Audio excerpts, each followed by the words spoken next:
இடைநிலை சுவடு.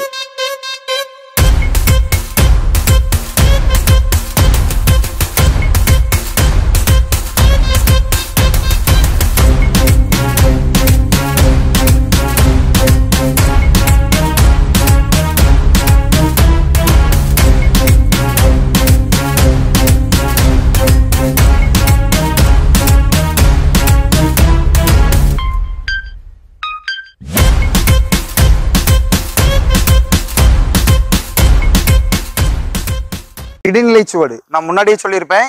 இடி அப்படின்னா பஞ்ச், அதாவது குத்து பண்றது அப்படின்னு அர்த்தம்.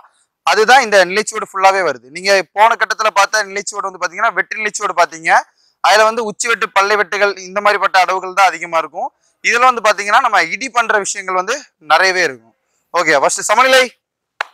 வணக்கம். தயார் நிலை. ஓகே, ஃபர்ஸ்ட் ஒரு முக்கு நான் செஞ்சு காட்டுறேன் பாருங்க. பின்பக்கமா திரும்பி உங்களோட வலது கையில தடை பண்ணி ஒரு இடது கையால ஒரு இடி பண்றோம். அப்படியே முன்பக்கமா திரும்பி உங்களோட இடது கையால தடை பண்ணி வலது கையை ஃப்ரண்ட்ல நீட்டுறோம். உங்களோட வலது காலை தூக்கி உள் பக்கமா தூக்கி ஒரு உள்செவி கால் அடி பண்ணி காலை முன்பக்கமா வைக்கிறோம். இப்போ உங்களோட வலது கையை அப்படியே தலைக்கு பின்பக்கமா தூக்கி உச்சி வெட்டு பண்ணி அப்படியே ஒரு பல்லு வெட்டு பண்றோம். இப்போ அந்த வலது கையால அப்படியே ஒரு தடை பண்ணி இடது கையில ஒரு இடி பண்றோம், வலது கையில ஒரு இடி பண்றோம். இப்போ உங்களோட இடது கையை பயன்படுத்தி அப்படியே உங்களோட வலது கையை தட்டி பின்னாடி எடுத்து ஒரு முன்செவி முண்டா கொடுக்குறோம். இப்போ அதே வலது கையால ஒரு தடை பண்ணி இடது கையால ஒரு இடி பண்றோம். இவ்வளவு தான் ஒரு முக்கு. இதை மறுபடியும் பார்த்துடலாம் வாங்க, நீங்களும் கூட சேர்ந்து செய்யுங்க. சமநிலை. தயார் நிலை. ஒன்று, பின்னாடி திரும்புறோம், வலது கையால தடை பண்ணி ஒரு இடி பண்றோம். இரண்டு, முன்பக்கமா தடை பண்ணி கையை நீட்டுறோம், ஒரு உள்செவி காலி பண்ணி காலை ஃப்ரண்ட்ல வைக்கிறோம்.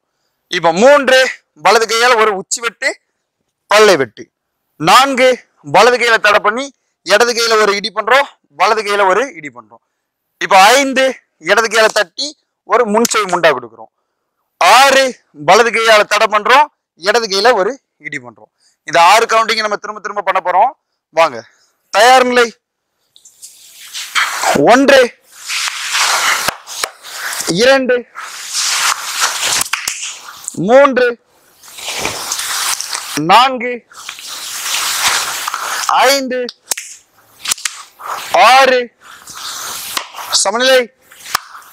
வணக்கம். தயார் நிலை. மறுபடியும் ஒன்று, இரண்டு, மூன்று, நான்கு, ஐந்து, ஆறு. சமநிலை. சமநிலை. தயார் நிலை.